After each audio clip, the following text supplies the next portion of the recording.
राधे राधे। आज हम आपको बताएंगे अजा एकादशी के महत्व, व्रत की विधि और इसकी पावन कथा। अजा एकादशी के व्रत को करने से पाप नष्ट होते हैं और जीवन में सुख समृद्धि आती है। वीडियो को अंत तक जरूर देखें और चैनल को सब्सक्राइब करिए। चलो शुरू करते हैं आज अजा एकादशी का महत्व। अजा एकादशी को श्रावण माह की शुक्ल पक्ष की एकादशी को मनाया जाता है। यह व्रत विशेष रूप से भगवान विष्णु को अर्पित किया जाता है। शास्त्रों के अनुसार इस दिन निर्जल व्रत करने वाले भक्तों को भगवान विष्णु की असीम कृपा प्राप्त होती है। इस व्रत को करने से पापों का नाश होता है, घर में सुख शांति और समृद्धि आती है, मोक्ष की प्राप्ति के मार्ग सुगम होते हैं।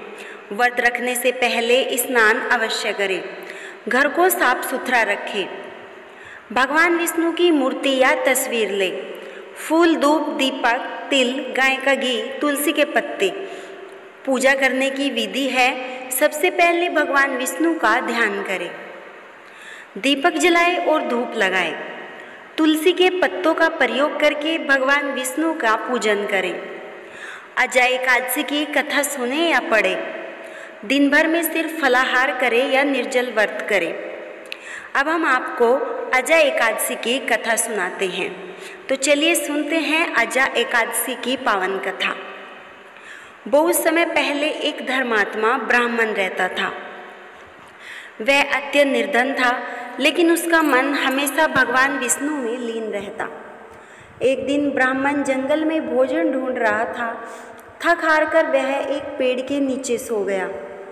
उसी समय भगवान विष्णु ने सपने में प्रकट होकर कहा, हे भक्त, कल श्रावण शुक्ल पक्ष की एकादशी, जिसे अजा एकादशी कहा जाता है, इसको व्रत रखो। इससे तुम्हारे सभी पाप नष्ट होंगे और जीवन में सुख समृद्धि आएगी। ब्राह्मण जागा और अगले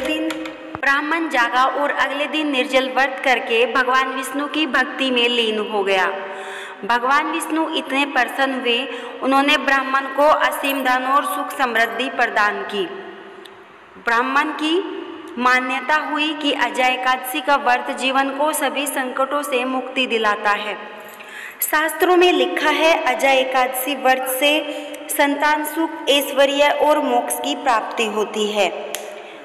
व्रत का आचार और नियम। अजा एकादशी को व्रत में अन्न का सेवन न करें, केवल फलाहार या निर्जल व्रत करें। दिन भर भगवान विष्णु का ध्यान करें।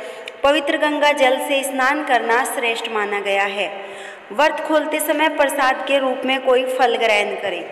अजा एकादशी हमें सिखाती है कि भक्ति और श्रद्धा से भगवान विष्णु की कृपा हमेशा प्राप्त होती है, चाहे हम कितने भी दुखी या गरीब क्यों ना हों।